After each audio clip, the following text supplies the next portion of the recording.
Hello everyone, I'm Marco from Marco's Tech Tips, and today I would like to review the iPhone 5C, which I unboxed in another video that you can find on my channel.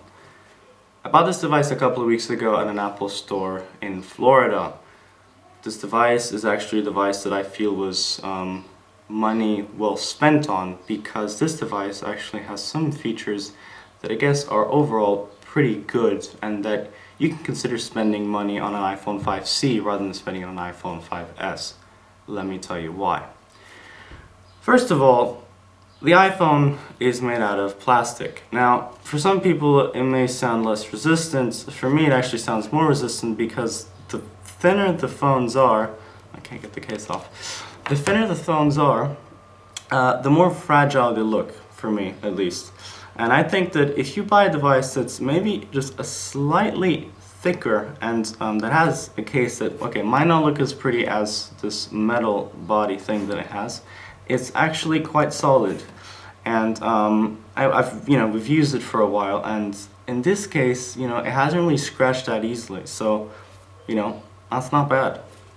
It has the same things as an iPhone 5S, okay, aside from this fingerprint reading thing. But it does have, in the looks, we're just talking about the looks right here, it does have its power button, does have its two volume buttons and the little switch. It does have the SIM slot, Lightning, USB, it has all those things, so that's not an issue.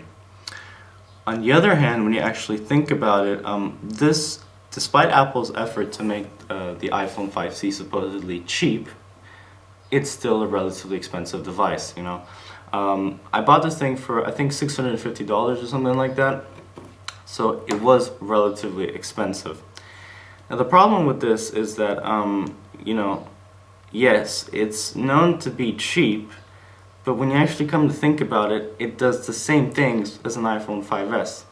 Leave the fingerprint scanning and the 50 times faster graphics processing, because the fingerprint doesn't have it, but the 50 times this A7 processor with the M7 co-processor, really sometimes you might think about it and you might say, do I really need this thing? When I think about it, I downloaded a game. This is Smash, okay? It's a standard game, it's 3D, it's not too complex, it's not too simple either, and playing it on the iPhone 5C works just as fine. I can't see very well, but it still works great. It doesn't lag, okay? So why spend so much more money on something that pretty much does the same things, to the regular user? Now, if you're one of those extreme gamers who get those intensive 3D games, then yes, it might be useful. It might be useful to get something that that is much more powerful than this. But if you're just a regular user and you don't really need that much stuff, and you want to save maybe 50 or 100 bucks, then why not just get this thing? It works just as fine.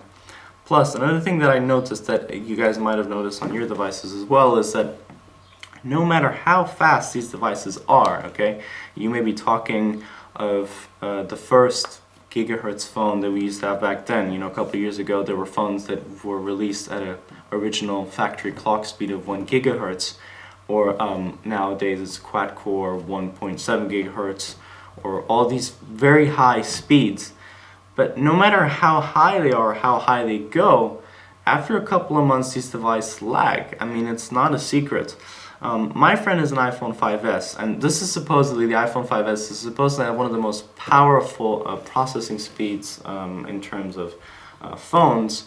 It might not be the fastest, I don't know, but we've heard on the news, on the internet, we've seen this, where the iPhone 5S has 50 times faster CPU processing. It has up to 56 times faster graphics rendering thanks to the M7 processor, which also allows the processor, the A7, to work as fast as it possibly can, without having to worry about the graphics. So they really did all those things that make the devices go as fast as they possibly can.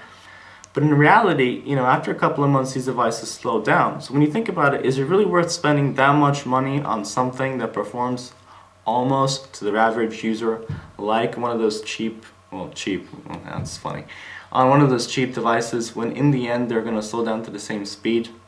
I don't know. I've noticed that on a friend's iPhone, which she's had for a couple of months now, almost 6 or 7, and this device is also slowed down. So, one thing also to consider.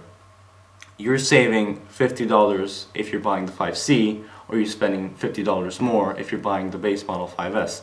50 or 150, you know, the first iPhone 5S I'm talking about. I know how much it costs. I think it's $699 or $799. But in any case, for not a lot more money, you can get the iPhone 5S. But is it really worth it? In any case, it performs the same. It has all of the same functions of a regular iPhone. So, I mean, in that case, it still works perfectly. Thank you for watching Marco's Tech Tips. I am Marco, your host, and I'll be getting back to you with another video very soon. Thank you for watching.